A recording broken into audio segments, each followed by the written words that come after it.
Welcome back to the channel. Today we're talking about a rifle I've really been excited to finally own and customize, the Sig Spear LT SBR, chambered in 5.56, paired with a brand new Huxwrx Ventum with the 3D printed core, also in 5.56. I got my stamps back in record time and couldn't wait to get this thing on the range, put some rounds through it, and give my first impressions to you all. So before we get to that, let's do a little bit of housekeeping. Let's go ahead and get some disclaimers out there. Firstly, everything that you see in this video, all the ammo, everything here was purchased by me. There are no sponsors for this channel, and by extension, none for this video. Please send help. My wallet is cowering in the corner. I'm kidding, but in all reality, please like and subscribe. I'm trying to see if I can get to 1,000 subscribers here, and let's see where the channel goes from there. So that being said, secondarily, this is not a review. This is a first impressions video. I plan to have a long-term range report and accuracy video in the future, so stay tuned for that. You may hear me call out a few different vendors that I personally use. They are not sponsoring this channel. I just really like their service and products. So I want to give them kudos as they've treated me very well. So expect to hear a couple of those throughout there. So that's all the disclaimers in terms of relationships. We'll move on to safety. To make sure I keep all the internet RSOs happy and keep YouTube from demonetizing this video all to hell, all of the weapons have been cleared and are in a safe environment. Lastly, as a side note, both of these items are tax stamped, the Suppressor and the SBR. So AFT, please do not come over here harassing me and murdering my dog. I am completely legal. Thank you. So moving forward, let's get into what is the focus of this video. There's 2 points. I wanted to give people the opportunity for the first point to hear the Suppressor on this host, even if it's just on video. There really aren't a lot of videos out about the Ventum 5.56 on this rifle. There's just, that combination is still rare. So I wanted to personally get some of that out there, as there may be some people who have some questions or desires to see and or hear that suppressor on that rifle. So that's the first purpose. Secondarily was to give my initial impressions, maybe some compare and contrast, given that this is my first flow through suppressor, and I want to talk about how that kind of played out across a few of these different platforms. So we're going to go ahead and talk through that too. Briefly, I'd like to touch on the use case here. I've been training and touching grass. I'm always been more of a builder / collector, just because it's a great hobby. It's something I really like to do, but I do think that it's great to also get out there and train. So I'm trying to do more of that. This here has been my training fighting rifle for the recent past. This is a Zev Core Elite 16-inch with a Vox S standard suppressor on it and an EOTech 1-10. Outstanding to train with. Little on the heavy and long end though. We're talking 13.2 pounds before the suppressor, fully dressed, fully loaded magazine. So with that being said, it really was a pain to train with this efficiently over longer periods of time, in the sense of hours. That's where the Spear LT came into play, and knowing that these supposedly respond very well to flow through suppressors, the Ventum 5.56 seemed like a really good pairing. We're talking 10.2 pounds, fully dressed, everything that you see here. So automatically I am getting some of what I want and sacrificing some capability. Those of you who know barrel length and velocity understand the relationship between the two, as well as reliability of piston systems versus direct impingement. Whole different video. Not going to spend a lot of time on that. Just wanted to mention that that was some of the acknowledged trade-offs there. So we're going to talk about the Sig build itself. Very, very handsome. Very handsome rifle. One of the better looking ones on the market, in my opinion.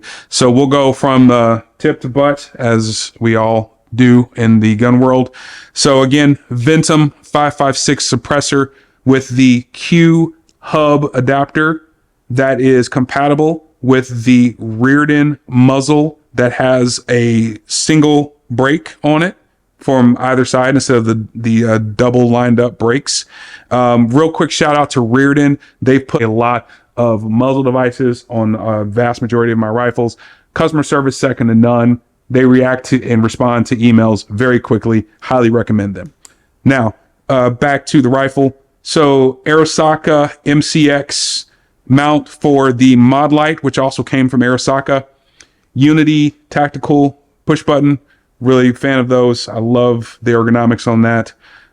You've got the Tango Down quick release that I think is really good and useful, though these are kind of pricey.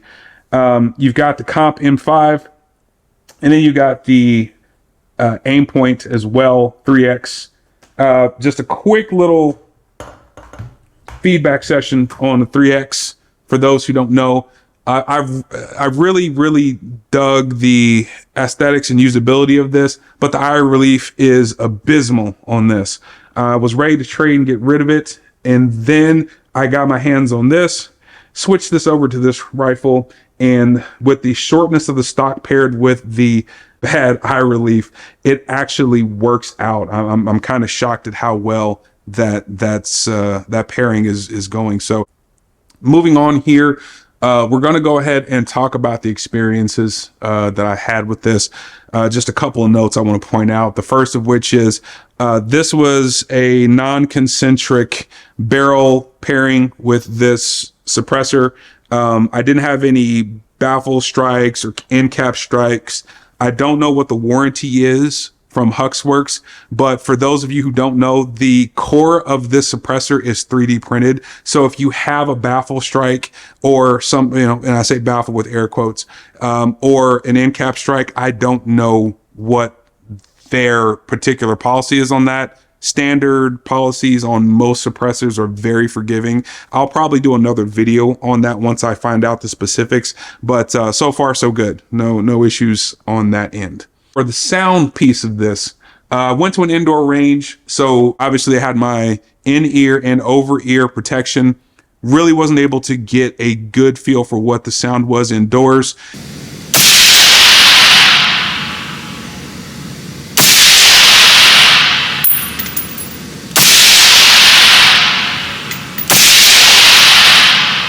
The only reference point that I had was listening to the video after I shot it. And, strangely enough, according to the video, it sounded good to me. While I was there, I wasn't really able to just get a real good feel for it. So I plan to go to ETTS out in Waxahachie, depending upon what part of Texas you're from. It depends on how you say that. But they have a great outdoor range. I'd like to go out there and really get a feel for how this sounds with Supersonic 5.56. So very good sound from my particular point of view. Let's talk about, to go ahead and end the video, contrast with some of the interesting findings that I had here. So you may be asking, why are all these guns out here? Well, this being my original fighting training rifle, I'm now transitioning to this. There are a couple things I wanted to talk about from here to here. This particular rifle is a kind of a good neutral middle ground for both of my suppressors to talk about that experience. So that's what we're going to talk about here. So first of all, with this particular Zev 16-inch, again, standard Vox S suppressor on there, very low to no gas. Rapid fire training, doesn't matter. This thing was an absolute champ suppressed. It shot well, sounded great. Again, that is a 30 caliber, so I don't know how much effect that has on the sound, but 30 caliber suppressor, 5.56 gun. Going to this here, with the Ventum on, this was not even moderately gassy. There was some gas. Now, this goes back to what I talked about earlier, that with the flow throughs, it's supposed to, basically give you a whole different experience with shooting with this versus a standard can. And given that this is a piston system and these are inherently not very gassy, it automatically is going to be a upgrade in experience, even though this by itself was a great experience. That being said, this pairing with this was a great low to no gas experience. Now, for the kind of neutral DI gun here, I was able to put both the Ventum and use the 30 caliber Vox S on this particular DI gun. And I got to tell you, didn't really see a difference. Not sure if that gun is just gassed right, but this particular one has always ran very well with the Vox S. So I was not surprised that with the Ventum, it was just as pleasant to shoot.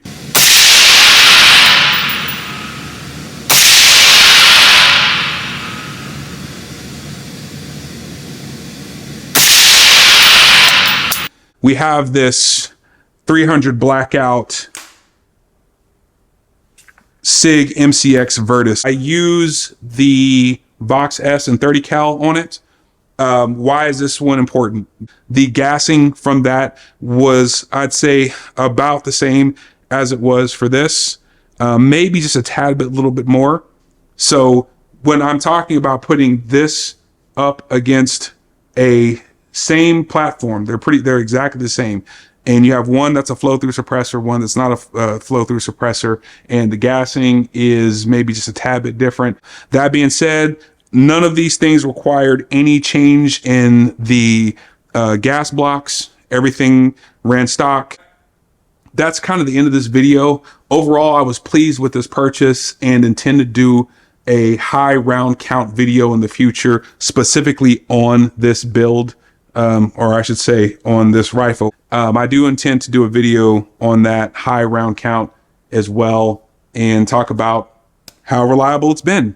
Other than that, we've come to the end of the video. So thank you for sticking with me this long.